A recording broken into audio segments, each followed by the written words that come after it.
कि रामलोक मंदिर के संस्थापक एवं गुरुजी श्री अमरदेव जी का इंटरव्यू लेने का सौभाग्य प्राप्त हुआ। आज जो हमारी बात गुरुजी से हुई वह देश विदेश की राजनीति को लेकर हुई। गुरु जी ने ये भी बताया लगभग 364 सांसद प्रतिनिधियों ने रामलोक मंदिर में अपनी जीत का यज्ञ कराया और किस तरह से चंडीगढ़ में एक विशाल राम मंदिर बनने जा रहा है। साथ ही साथ उन कथावाचकों को भी सीधे सीधे चुनौती दी कि सनातन धर्म के साथ खिलवाड़ ना करते हुए सनातन धर्म की बात करें, न कि सनातन धर्म को लेकर कोई भ्रम फैलाएं। और क्या कुछ कहा, आए ले चलते हैं इस खास इंटरव्यू में। आज हमारे साथ हैं हिमाचल के रामलोक मंदिर के संस्थापक गुरु श्री अमरदेव जी। सर, आपका बहुत बहुत स्वागत है गुरु जी। जय श्री राम। गुरु जी, हम चाहते हैं हमारे चैनल के माध्यम से, हालांकि आपको पूरा विश्व जानता है, लेकिन हम चाहते हैं कि गुरु जी हमारे चैनल के माध्यम से हमारे दर्शकों को कुछ आपसे सवाल हम पूछना चाहते हैं ताकि लोगों को विश्व कल्याण के लिए आगे कुछ बातें पता चले। क्या इजाज़त है आपकी? जी। गुरु जी, विश्व की बात हुई तो हम पहले विश्व से ही शुरू करते हैं। आज के समय में जो ऋषि मुनि हैं, किस तरीके से विश्व कल्याण या धर्म, सनातन धर्म को बढ़ाने के लिए क्या कुछ कर रहे हैं? आज का जो विश्व है, अभी इस विश्व में, इस ब्रह्मांड में जो शासन है जिस ग्रह का, वो मंगल देव जी हैं। इस बार ब्रह्मांड के राजा हैं और शनि देव जी ब्रह्मांड के स्वामी भी हैं और मंत्री भी हैं। तो ये जो वर्ष है साधु संतों के लिए, ऋषि मुनियों के लिए, देवी देवताओं के लिए और सभी भक्तों के लिए बड़ा मंगलमय है। इस बार पूरे विश्व में और भारतवर्ष में सब जगह मंगलमय वातावरण बना रहेगा, क्योंकि इस बार हवन, यज्ञ, जप, तप बहुत होंगे और सभी ऋषि मुनि, तपस्वी लोग, साधु संत जितने भी हैं, सभी मिलजुल करके मंगल देव जी को प्रसन्न करके पूरे विश्व में न्याय की स्थापना करने वाले हैं। और मंगल देव जी के आशीर्वाद से पूरे विश्व में मंगलमय वातावरण हो, उसके लिए यज्ञ, अनुष्ठान, जप, तप अनेकों तीर्थों में और तीर्थ स्थलों पर, बड़े बड़े जो मंदिर हैं वहाँ पर करवाए जा रहे हैं।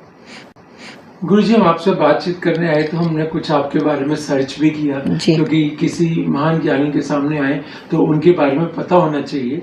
हमने ये भी जाना कि अभी हाल ही में चुनाव हुए जी, पार्टी इंडिया जी, और साथ ही साथ एनडीए पार्टी जी जी। हमें ये भी पता चला कि रामलोक मंदिर में आपने 12 दिवसीय एक यज्ञ किया। उसके बारे में बताइए गुरु जी, किस तरीके से विश्व शांति के लिए आपने? विश्व की शांति में भारत का अमूल्य योगदान रहता है। बिना भारत में शांति और सुशासन स्थापित किए बगैर विश्व में मंगल और न्याय की कामना नहीं की जा सकती। इसलिए विश्व में अगर शांति स्थापित करना हो, न्याय स्थापित करना हो, धर्म स्थापित करना हो, तो भारतवर्ष में सबसे पहले करना पड़ेगा। इसलिए श्री रामलोक में, चूँकि भारत में अभी नई सरकार का गठन होने जा रहा है, हो गया है, तो इसके लिए सभी जो शासन व्यवस्था में शामिल होने वाले जितने भी दल हैं और जो भी गठबंधन है, जिसके बारे में आपने सुना, एनडीए गठबंधन और इंडिया गठबंधन, उनके जो लीडर्स हैं सभी ने अपने प्रतिनिधियों को भेज करके एनडीए के जो अमित शाह जी, राजनाथ सिंह जी और गडकरी जी, नितिन गडकरी जी, शिवराज सिंह चौहान जी और जेपी नड्डा जी, इन सब ने भारत में सुशासन स्थापित करने के लिए, और इंडिया गठबंधन से सोनिया गांधी जी ने, राहुल गांधी जी ने, प्रियंका गांधी जी ने, एमके स्टालिन जी ने, चंद्रबाबू नायडू जी ने, ममता बनर्जी जी ने, अखिलेश यादव जी ने और उद्धव ठाकरे जी ने, इन सब ने श्री रामलोक में अपने प्रतिनिधियों को भेज करके यज्ञ संपन्न करवाया और भारत में न्याय और सुशासन की स्थापना हो, इसके लिए आशीर्वाद मांगा। और उस आशीर्वाद को प्राप्त करके वो सभी मिल करके भारत में सुशासन की स्थापना करेंगे और धर्म के रास्ते पर चलते हुए राजनीति करेंगे और उस राजनीति का उद्देश्य विश्व का कल्याण, भारत का कल्याण, भारत के नागरिकों को समस्त प्रकार की सुख और सुविधा उपलब्ध कराना होगा। इसी के लिए इन सभी ने आशीर्वाद मांगा और उस आशीर्वाद को प्राप्त करके वो सभी, मुझे पूरा विश्वास है कि भगवान श्री राम जी के आशीर्वाद से और मंगल देव जी जो ब्रह्मांड के राजा हैं और मंत्री श्री शनिदेव जी और श्री नागलोक में जो शेष नाग माता जी हैं जिनके संरक्षण में ये यज्ञ संपूर्ण हुआ, उनके आशीर्वाद से ये सभी भारत में सुशासन स्थापित करने में सफल हों। यूपी से ही दरबार खुलता है सरकार बनने जी का। जी जी। और यूपी में कहा जाए अभी 22 जनवरी को मूर्ति स्थापित हुई थी राम जी जी बिल्कुल। अयोध्या में, और अयोध्या में ही कहा जाता है कि एनडीए ने अपनी सीट गंवाई। जी। क्या कारण है कि क्या रीजन है इस तरीके से कि किस तरीके से सीट गंवाना कहा जा सकता है? असल में अयोध्या जी में सीट गंवाई है। अयोध्या जी कोई हार जीत का विषय नहीं है और अयोध्या जी में कोई एक घटक दल के या एक गठबंधन के लोग नहीं रहते। अयोध्या जी को एक आदर्श राजधानी और एक आदर्श नगर पूरे विश्व की कहा जाता है और वास्तव में जो अयोध्या नगरी है वहाँ सच्चे राम भक्त होते हैं और अयोध्या नगरी का एक सुंदर संदेश होता है पूरे विश्व के लिए, जो प्रभु श्री राम जी ने एक बार अपने भाई लक्ष्मण जी से कही थी।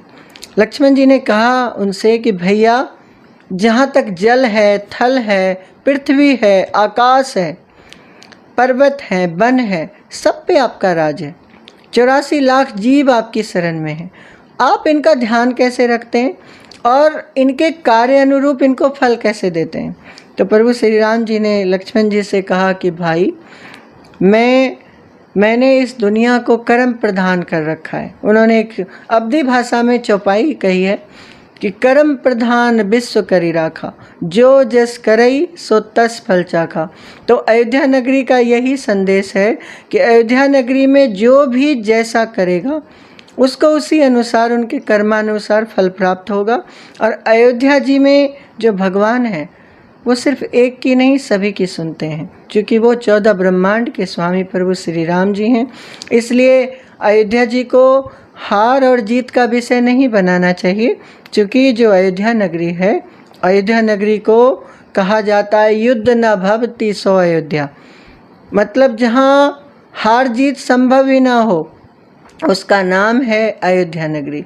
तो अयोध्या जी के बारे में ये ना कहा जाए समाज में कि वहाँ कोई जीता या कोई हारा, बल्कि आपको हम बड़ा सुंदर ये बात बताना चाहते हैं कि जो अयोध्या नगरी में अभी जीता है उसका नाम अवधेश प्रसाद है। और अवधेश किसका नाम है? अवधपति का, महाराज दशरथ जी का। तो कोई बुराई नहीं है, कौन जीता कौन हारा इससे कोई मतलब नहीं है, जीत हार से कोई मतलब नहीं है। लेकिन अयोध्या नगरी से जो लोग बोलते हैं कि अयोध्या नगरी को प्रेजेंट कर रहे हैं, उनका नाम बड़ा सुंदर है और जीत हार का विषय अयोध्या नगरी नहीं है। गुरुजी बात करें अभी जी। उनकी किंग की तबीयत खराब हुई जी जी जी। और वहाँ से भी आपको न्योता मिला है जी। उसके बारे में थोड़ा विस्तार से बताएं। जी, जब हम पिछली बार क्वीन एलिजाबेथ जी बीमार थी तो हम गए थे उनसे मिलने के लिए और उस समय हमने उनसे बात की थी। तो अभी संजोग बस वो बीमार पड़ गए हैं, उनको कैंसर हो गया है, तो अभी उनका निमंत्रण आया है, तो हम जाएंगे और देखेंगे और उनको स्वस्थ करेंगे यज्ञ हवन के द्वारा, आध्यात्मिक शक्ति के द्वारा। चूँकि जो वैदिक शक्ति का बल है, जो अध्यात्म की शक्ति का बल है, उस बल के सामने संसार का कोई भी बल तुच्छ है। और आध्यात्मिक शक्ति के द्वारा, जो अलौकिक शक्ति के द्वारा सबको संसार में स्वस्थ किया जाएगा। क्योंकि अभी मंगल देव जी का राज है और मंगल जिसका कमज़ोर होता है उसका स्वास्थ्य गिर जाता है, रोग प्रतिरोधक क्षमता कम हो जाती है। तो इसलिए भगवान के आशीर्वाद से वो स्वस्थ होंगे और पूरे विश्व को अपना जो उनका शासन चलाने का तरीका है उससे सबका कल्याण करें।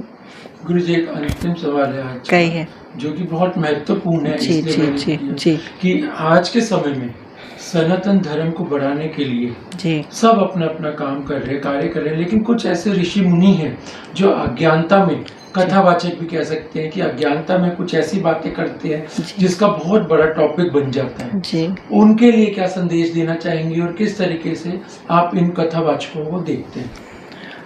वास्तव में अभी आपने कहा अज्ञानतावश, तो जो अज्ञानी लोग होते हैं उनको अहंकार हो जाता है अपने ज्ञान का, जो उनके पास होता नहीं है।